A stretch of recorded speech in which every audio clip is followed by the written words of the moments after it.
cannabis was used in many dozens of products that were medically available and everything. I guess there's so many things to say about this, but the fact of the matter is, this stuff was done arbitrarily, unilaterally by the federal government, totally unconstitutionally. Oh, Zion, dear Zion, home of the free. This Defending Utah presentation brought to you by the Defending Utah Liberty Store, the new book, The United States Constitution Made Easy, by Lonnie D. Crockett, Ph.D., Anderson Accounting, Trust Plumbing, Higher Calling Firearms, Mini Zoo Comes to You, American Appliance, The Editor Lady, Shem Financial Services, and the law offices of Garrett T. Smith. This is Defending Utah Radio on K-Talk 1640, every Saturday at 1. To learn more about Defending Utah or to become an activist member, visit defendingutah.org.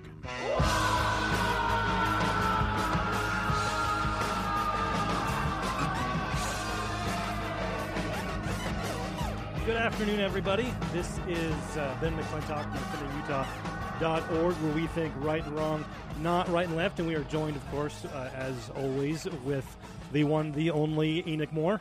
Hey, Ben. How's it going? Fabulous. So glad to be with you. We haven't been together for a couple of weeks. Last week we had PrepperCon, and we were joined with Tara Tenney. And then before that, you were solo. And had Great interview last week with Tara Tenney, by the way. Hearing her story. I hope we podcasted that and put it online. It'll be there shortly. Yeah, that was a great interview, hearing some of the background of what happened during, the whole Bundy Finicum fiasco, when it was at kind of the height of what was going on behind the scenes. Mm-hmm. Kind of hearing the spiritual testimony of the things they went through, of when they reconsidered what they were doing and when they got, reconfirmation. I mean, just the whole story was really awesome. And I think people who have heard and I've followed the story all along. There are things in there that people wouldn't have picked up on. So, and a lot of people that we talked about this when we interviewed her, are new to the liberty movement that never even heard of them at all. Right. It's almost mind-boggling, like for us, right? Yeah, because we've been doing it for so long, and so those are some things that we're working on today. We've got two awesome guests with us. We've got the well-known Dr. Scott Bradley, who from freedomsrisingsun.com, and we have Suzanne Sherman, who's a constitutionalist lawyer, and they're both going to be speaking to us about the marijuana initiative, the Utah Marijuana Initiative, and so no matter what your position is on the initiative, this is going to be a show that you want to share with others, that you want to tune in and let others know about, because this is going to pretty much change all of your, understanding about it. If you're pro the initiative and you're pro marijuana, this is going to change you. If you're anti, this is going to change you. I mean, it's one of those situations where it's not what you think it is. And so I'm really excited to have these two guests who are both very much liberty-minded and, in every aspect of the word. And so their perspective on this is going to be really important for you to understand. And so as we get into the situation, we have our article at defendingutah.org that talks about you have the LDS Church's statement about the initiative and some background and some history about that, about the use of cannabis in the state of Utah ever since our founding, and then getting into what people think on, there's several different sides. We want to make sure, especially at Defending Utah, we're thinking right and wrong, not right and left. Right. And to do that, you have to have a holistic conversation. Right. Right? You got to be careful not to, when you listen to the media and you listen to all the perspectives, of saying, "Oh, I guess I'm on that side because that sort of sounds like me." Right? You gotta listen to all sides, take a holistic perspective, and then really think it through independently. And not just the quote unquote both sides. This is a situation where there's there are like two sides. 3, 4, 5. There's like a dozen sides, right? And maybe the right thing to do is, in the end, it's going to be a mix of various aspects of those different sides, probably. Right. And so when we try to just pick one, you're guaranteed there's wrong stuff mixed in. There's going to be a whichever problem. one you pick. Right. If you stick your on the false left-right paradigm, and so we have our analysis that we have at defendingutah.org, and then we have these two guests with us again, Scott Bradley and Suzanne Sherman. Let's introduce them one at a time. We've got Scott Bradley from Freedom's Rising Sun. Scott, thanks for joining us. Hi there, and glad to be here. And it sounds to me like we're going to be playing in the middle of the road and get hit by traffic going both ways, the way you've introduced this subject. I mean, holy cow, we get, I really do think, I hate to, I'm not going to try and give a wrap-up statement in the beginning. Yeah. But people that are for it, maybe are for it for the wrong reasons and will be against it. And those that are against it are going to be for it, maybe, I don't know. and maybe we'll all go, holy cow, how did we get to this point? I mean, there's been so much smoke and mirrors, and I'll bet you, I would venture to guess, if you did a poll of everybody that signed that petition, I would bet you that less than 1% read it. I mean, I didn't sign it, and I did read it. Okay, so but I it's one of those things where it goes on to 28 pages. I mean, it'd probably take you close to an hour to read. When people sign those petitions, there's someone saying, "Hey, will you sign a petition for medical marijuana freedom?" Right? And so instantly people are like, "Oh yeah, I'm for that," but everyone in their head is saying a different. They're thinking a different thing potentially, right? Oh, I'm for it because I hate the drug war, or I'm for it because I'm for medical, helping autism kids, or I'm for it. They might have 100 different reasons, right? But well, it's kind of like Obama and his change. See, everybody heard change, and it was the change they were thinking about, Right. And I think the stuff that's wrong with this petition, probably 99.999% of the people that read it would not be looking for the thing that I think's wrong with it. Right. And so it's like, are we arguing the wrong points on this thing? And I mean, maybe this is a magnificent herb that God gave us as a gift to help with a lot of issues. But do we go through tyranny and implement greater tyranny in order to get it? I mean, it's a strange kind of world we're in right now. It really is. And things are obfuscated. They're made cloudy, muddy, whatever. But you better introduce Suzanne, because you know me, I just talk way too much. So that's what we want to get to. We want Suzanne Sherman. Suzanne's a constitutionalist lawyer who's been featured on the 10th Amendment Center's website, several articles there, and she's saying that Ben, I'm here, but I can barely hear you. Okay, and great. Echo. You're just hearing an echo. Well, we've got you straight, so I will try and figure out what the echo's coming from. But not you. What's that? Oh, she can't hear me. Okay. Well, let's try and figure that out. Check 1 2. And we will while we're trying to figure that out. Sorry, Scott. Let me relay her words. She said she could hear me, but not you. Yes. And I've been on K-Talk before, and we've had that situation where one caller could hear the other caller, but they couldn't hear the host, or vice versa. So there's got to be a switch issue. Yeah, we've got our tech guy working on that as we speak, so we'll be working on that, and we'll get Susan right on. But so something we were just talking about with the marijuana initiative is something that I've been saying is we don't increase freedom by increasing government. That's, you know what I mean? The founding fathers never said we need to increase liberty by making government bigger. That's never been something that's actually worked, and something that actually is something that's ever been advocated by people that are really for liberty. And so what I want to do is something that our analysis has been attacked by those, of course, that are promoting the initiative.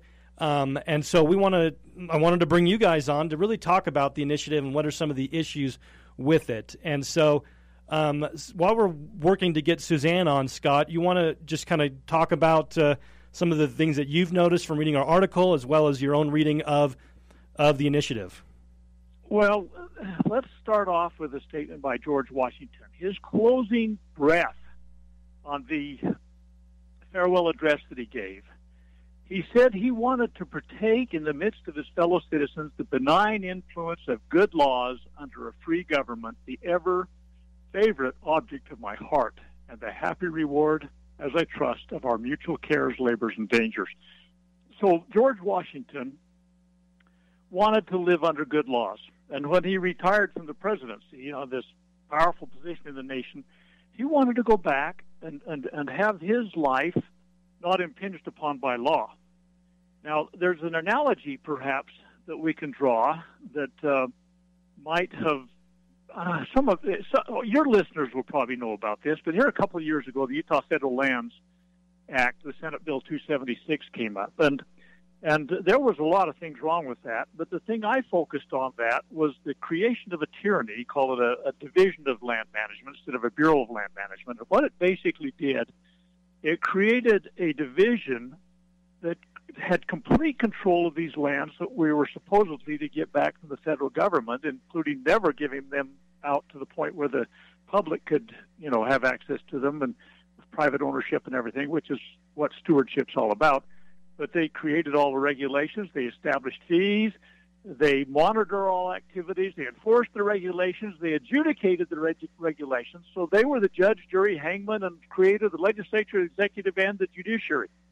And so, and in Federalist 47, James Madison spoke about that as being the very definition of tyranny. He said, the accumulation of all powers, legislative, executive, and judiciary, in the same hands, whether of one, a few, or many, and whether hereditary, self-appointed, or elective, may justly be pronounced the very definition of tyranny. Go get the Federalist number 47 out. And so that's what we had as a concern about this new federal lands thing that was passed by the legislature. This initiative creates a department to oversee the cannabis business in Utah. It creates all regulations. It establishes fees. It monitors activities. It enforces the regulation. It adjudicates the regulation. And Federalist 47 applies there too. And basically, I'm concerned. Isn't that interesting, though, that they're doing that with a lot of these new bills? They're just creating these new bureaucracies?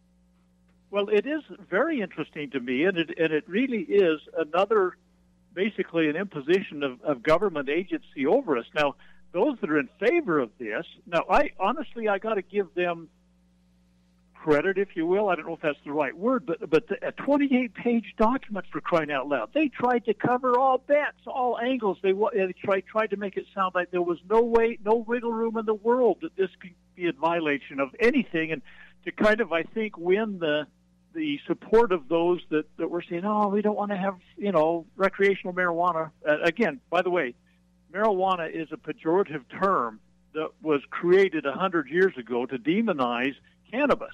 Right. And in 1937, the federal government intervened totally unconstitutionally and basically says you can't have this, including hemp, which is a far better product for clothing and rope and paper and all sorts of things, construction materials.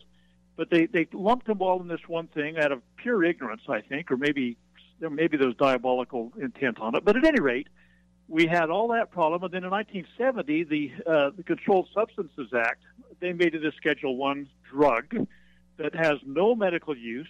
That's the way they wrote it in there, no medical use and a high propensity for misuse. Okay, so suddenly everything's off the board. But 100 years ago from today, cannabis was used in many dozens of products that were medically available and everything. I guess there's so many things to say about this, but the fact of the matter is, this stuff was done arbitrarily, unilaterally by the federal government, totally unconstitutionally, and now Utah is. So I think that's a key thing is that we need to point out. I'm going to just try and introduce Suzanne real quick here. Is the idea that the federal government, first and foremost, no matter where you stand on the issue of cannabis, the federal government has zero authority over the plant. No, they can. If you look at the Congress shall have power to regulate commerce with foreign nations, so they could stop it through an issue of their regulatory power on imports. Right, but I mean, that's that's it in the country. But so within the boundaries of the United States, it wouldn't work. So let's introduce Suzanne Sherman. Again, she is a featured columnist at the 10th Amendment Center, a organization very pro-nullification and pro-liberty. And you've been a constitutionalist and a lawyer for many years now. Suzanne, thanks for joining us. Hey, thank you. Sorry about the difficulty. I lost my connection for a moment. I've got an echo, and it's really hard to hear you. Oh, I'm sorry about the echo. Hopefully we can work through that. But kind of introduce, we just got a couple of minutes before I think we go to our first break. And tell us a little background on yourself, and then kind of some of the things that strike to you or are big in your mind about the medical marijuana initiative in the state of Utah. Well, the medical marijuana initiative of the state of Utah, we have a couple things to consider. First of all, we know it is in direct contravention to federal statute, and there's a federalism aspect there as well. And then if we're looking vis-a-vis from the scope of Utah in and of itself, it really turns upon your views of medical marijuana itself. I am strictly opposed to this initiative, not because I am opposed to medical marijuana or even recreational use. I think, as you and I discussed on my show yesterday, it creates a large government entity, more bureaucracy. My path, I see, is towards decriminalization. This is a natural plant. I believe that this is something that should not be regulated. We're seeing people that have connections to politicians who are wealthy. It's going to be a boondoggle for them. I don't think this is any friend of liberty whatsoever. Thank you. Yes. Okay, so these are some of the introductions about this. If you have any questions or comments about the marijuana initiatives, give us a call at 801-254-1640. Again, that's 801-254-1640. We're talking about Utah's medical marijuana initiative, and we have Dr. Scott Bradley and Suzanne Sherman, constitutional experts, and speaking to us about the initiative specifically. And we want to be able to help you as a listener understand that. So when we get back from the break, we will be talking more about the Utah Initiative on medical cannabis. This has been Ben McClintock and Enoch Moore from DefendingUtah.org. We'll be right back. Nullification. To find out more, stop by our office and pick up your pamphlet on nullification today. DefendingUtah.org. Think right and wrong, not right and left.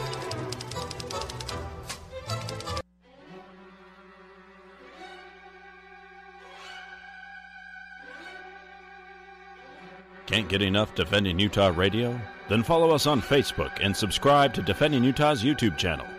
DefendingUtah.org. Think right and wrong, not right and left.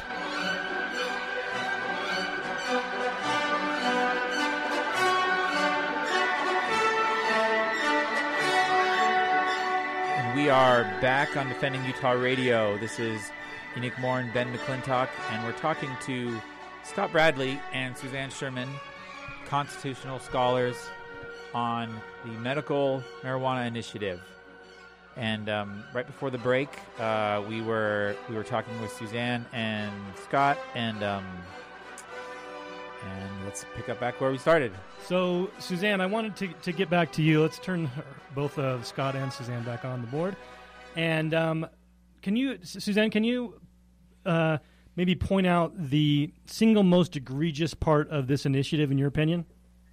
I think the single most egregious part is that, again, like we talked about, it's going to set up a bureaucracy within the state of Utah that is going to regulate medical marijuana, getting in between the doctor-patient relationship, and it's going to set up a further roadblock to the possibility of it ever being decriminalized, which for me personally, I think should be the end goal. The ultimate goal, the proper role of government really is to protect and be a jealous vanguard of our liberties.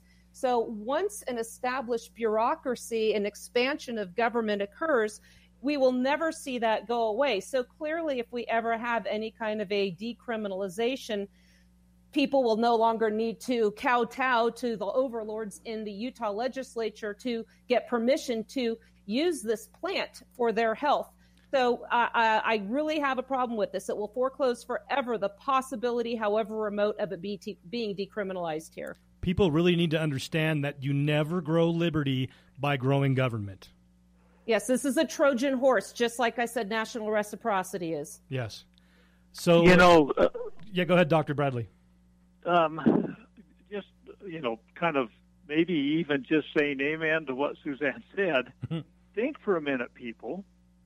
If the government wanted to put a bureaucrat between you and your physician that had some board that regulated, kind of restricted and distributed and said this will work and this won't work, and wait a minute, that's what we were fighting about Obamacare, isn't it? I mean, this is something where you get socialized medicine, and people here, you talk, I'm against socialized medicine.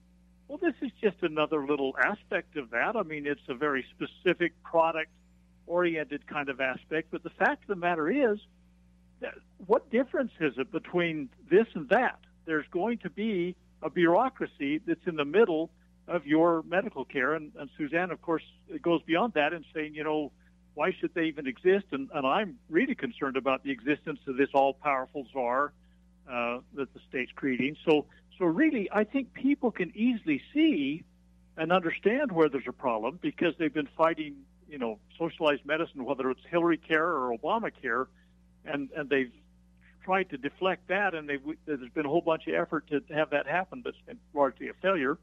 But the fact of the matter is, this is a specific instance of it. Right.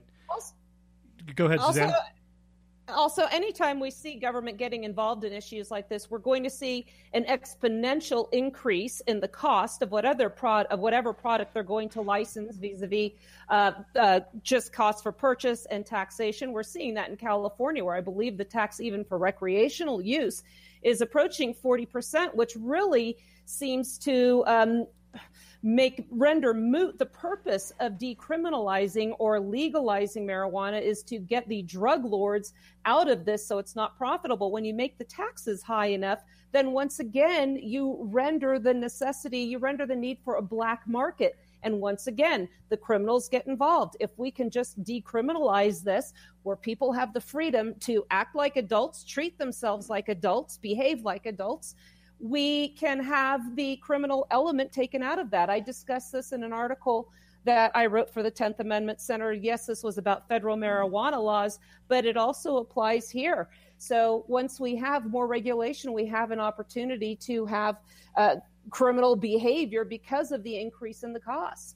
No, that's a great point, Suzanne. There are people who think like, this is a step to end the drug war. It's like, no, you're just changing, the power centers within the drug war, kind of, right? There's still going to be a black market. There's still going to be all those problems. Yeah, you're just changing the criminals. Right. So, Dr. Bradley, what's the number? Maybe I didn't mean to interrupt you. You can finish your thought and then answer this question. We've talked about the number one. Both of you have brought up as kind of the number one issue with the initiative is this new bureaucracy, growing government. Say what you're going to say, and then tell us what the second most egregious part of this initiative is. Well, I don't know. The one's so big, it overshadows everything else. But just, I was going to show in a little.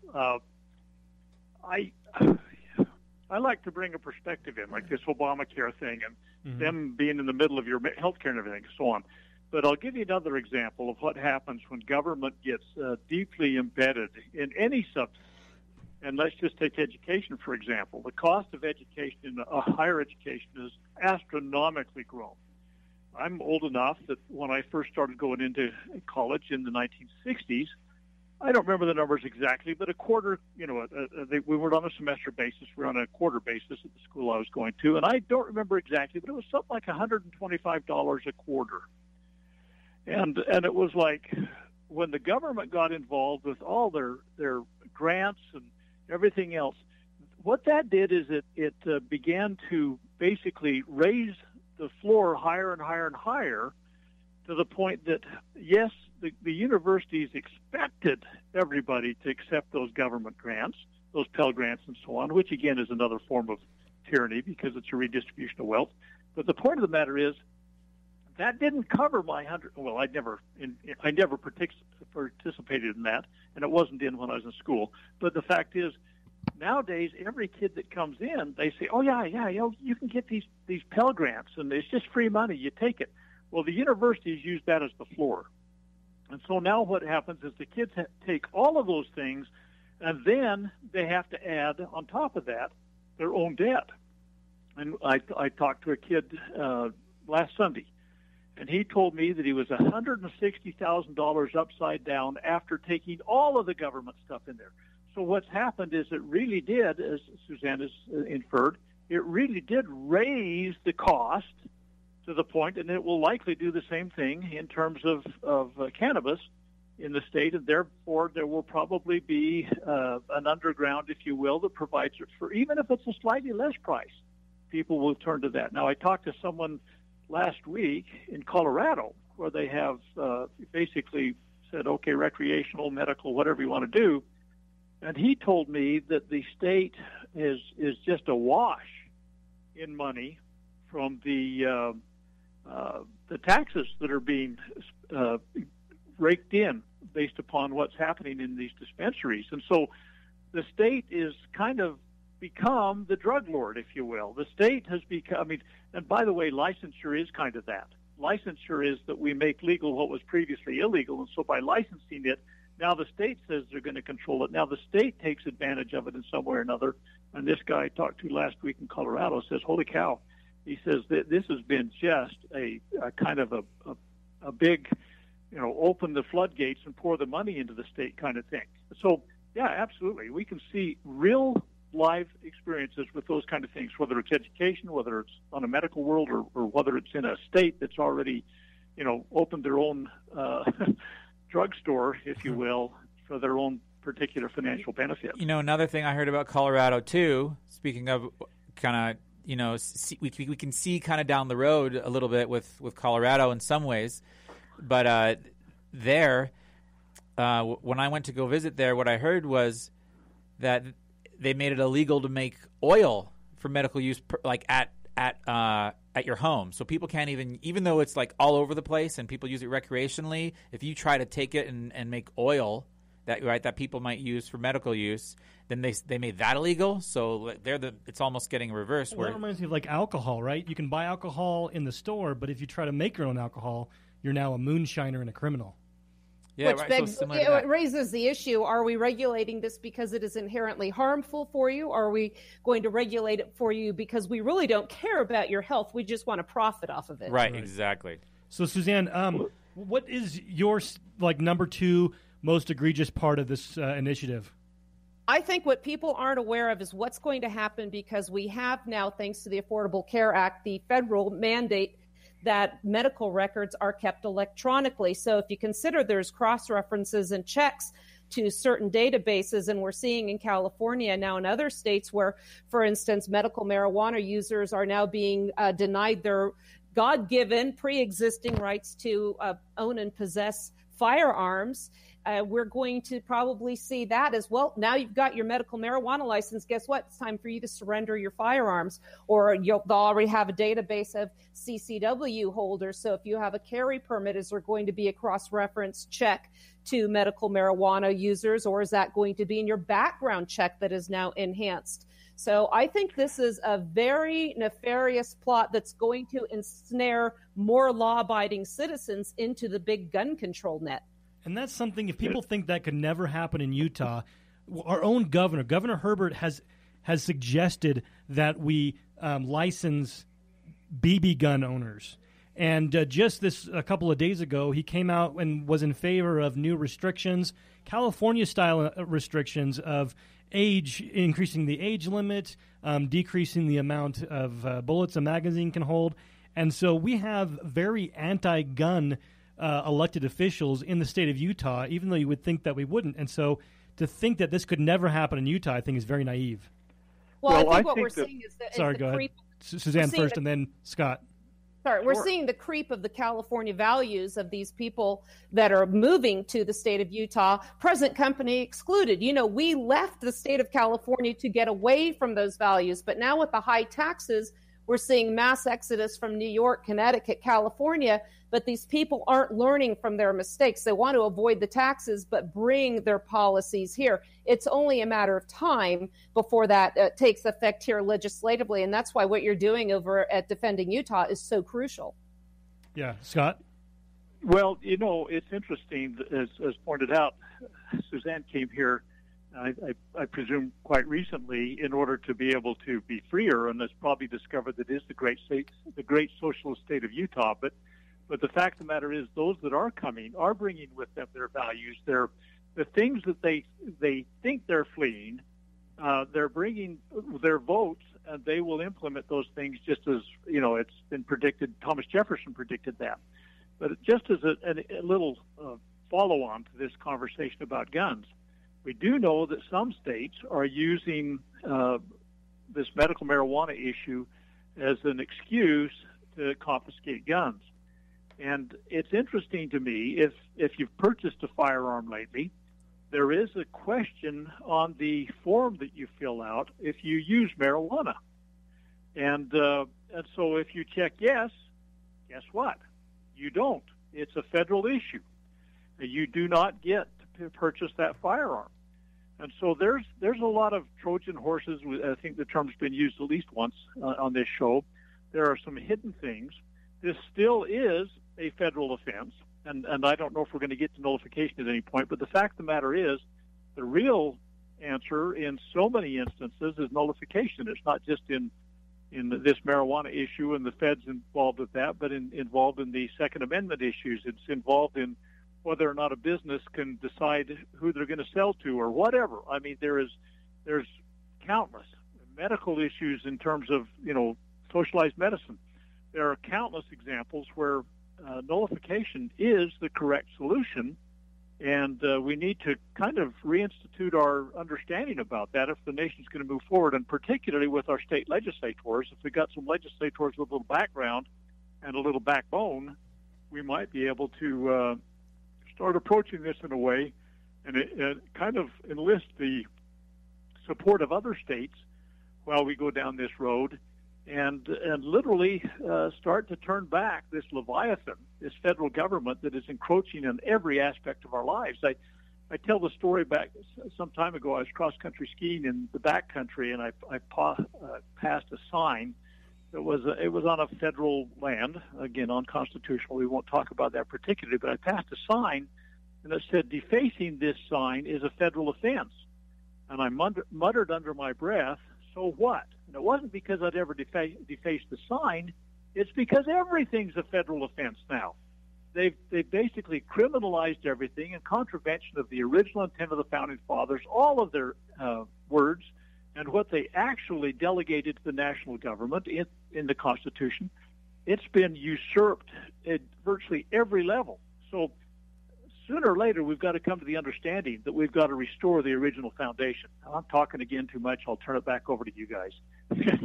Well, we've got some callers, and if you want to call in and ask any questions or make any comments, 801-254-1640. But we're heading to a break. This is Ben and Enoch from defendingutah.org, where we think right and wrong, not right and left, talking about the Utah's medical marijuana initiative. If you want to make a comment, give us a call, 254-1640. We'll be right back after the break.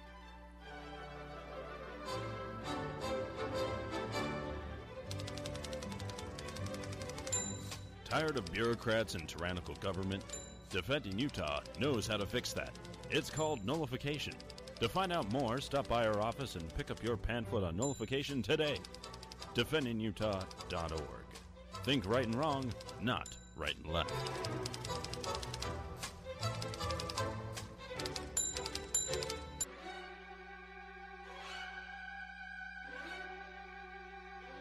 Can't get enough Defending Utah Radio? Then follow us on Facebook and subscribe to Defending Utah's YouTube channel. defendingutah.org. Think right and wrong, not right and left. And welcome back to Defending Utah Radio. Today we're talking about the medical marijuana initiative, the pros and cons and all the different aspects of it. And we're speaking with Scott Bradley and Suzanne Sherman. And now we have some callers we're going to get to. So, Ben, I guess we'll take the phone calls. Yeah. And if you've got a comment or a question, give us a call at 801-254-1640. Let's go to Greg. You're on Defending Utah Radio. Hello, Ben. I'd just like to make a quick comment. The war on drugs, in my opinion, has been used as a vehicle to increase government power at the expense of the individual's constitutional rights. We've been fighting the war on drugs for over 50 years, and it was never meant for the drug initiative to succeed. It will never prevail, and because of it, our Fourth Amendment rights have been literally obliterated.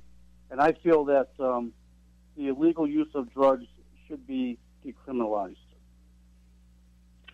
So does that mean you're in favor of the initiative, or what do you think about the initiative itself? Well, I don't know. I don't have all the details, but I know that the government should not be involved in establishing a bureaucracy to manage or manipulate marijuana or cannabis.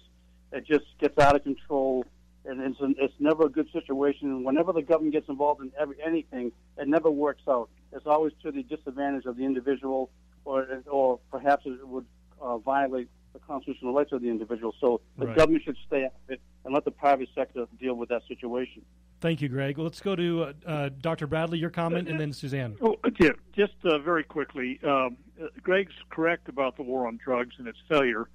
To give you some idea, the United States has 4.4% of the world's population. We have 22% of the prison population of the world. That's more than China, Iraq, Iran, Afghanistan. I mean, any of these so-called criminal states that are out there that imprison people for various and sundry reasons.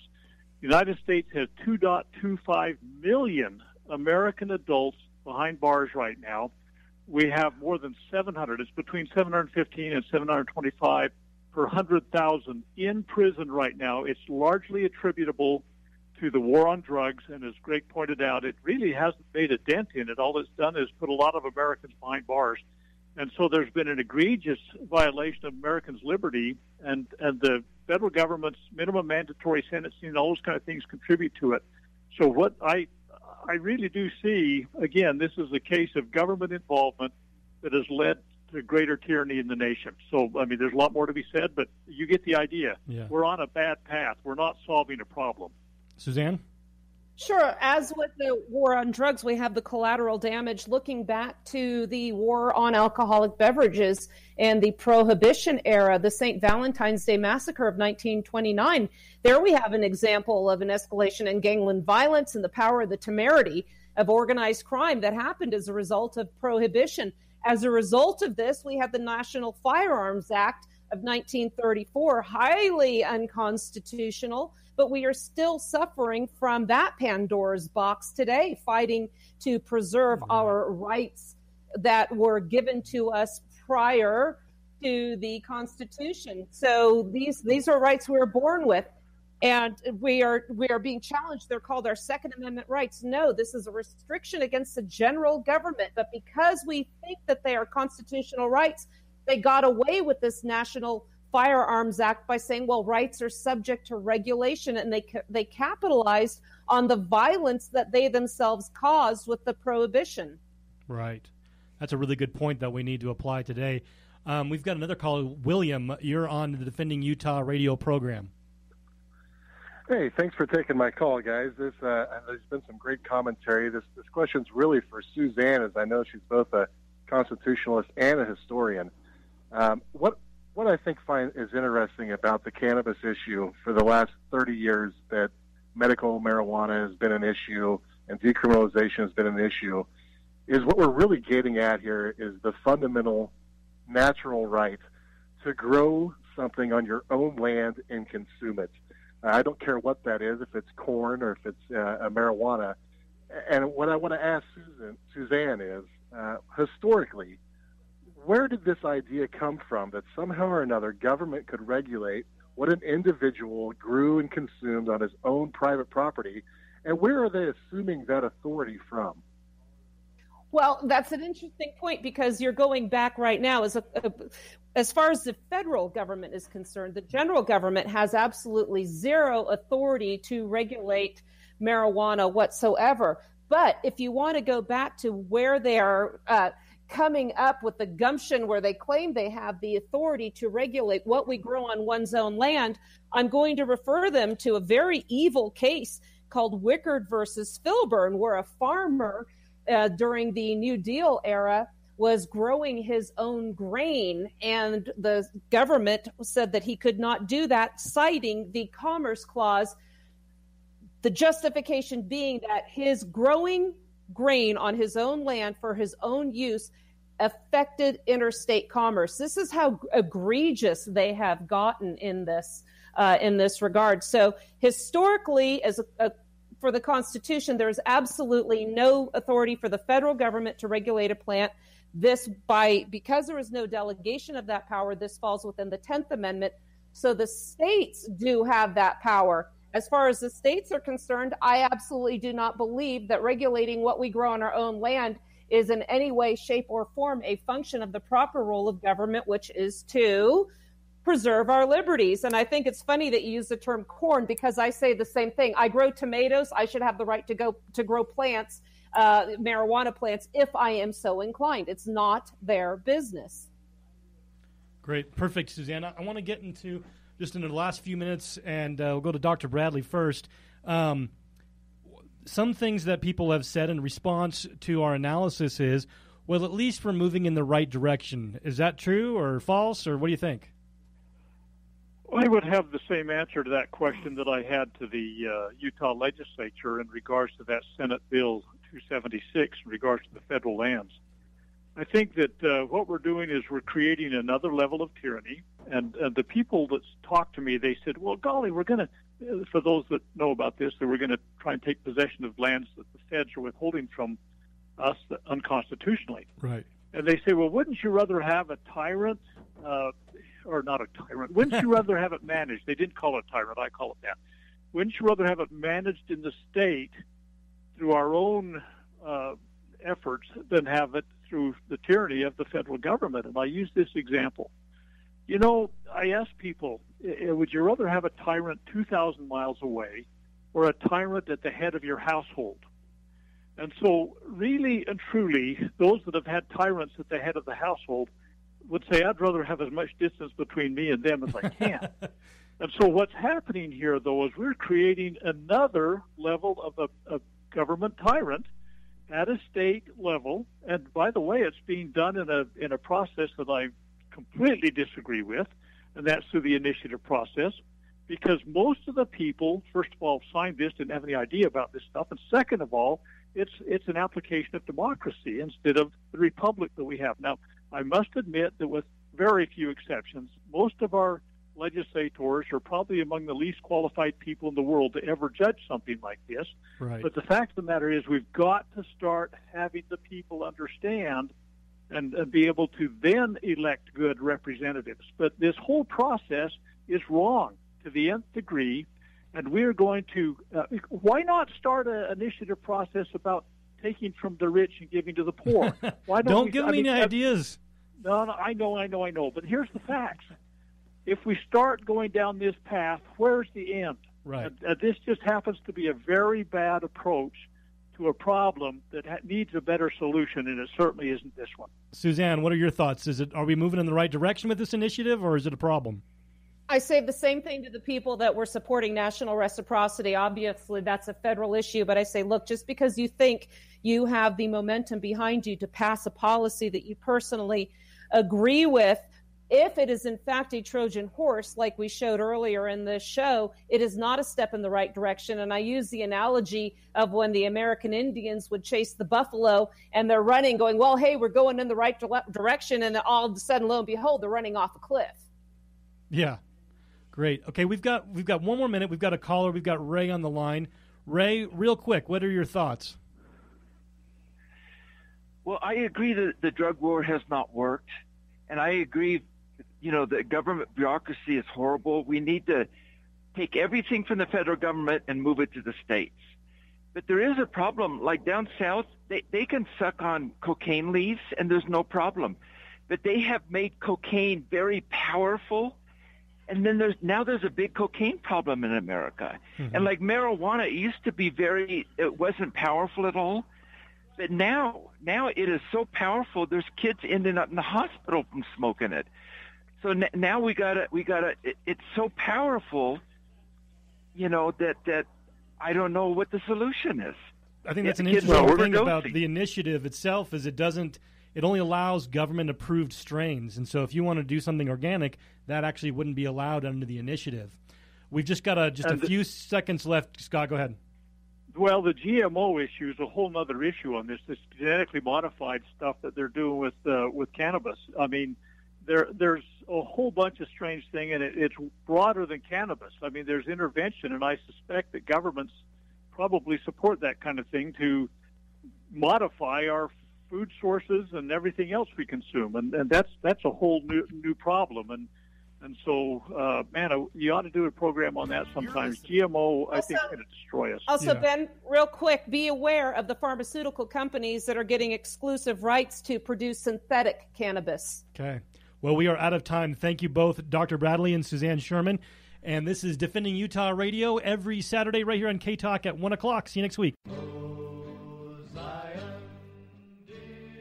This Defending Utah program was brought to you by the Defending Utah Liberty Store, where you can buy, among other things, the United States Constitution Made Easy by Lonnie Crockett, Ph.D. It was also brought to you by Anderson Accounting, 801-255-0396.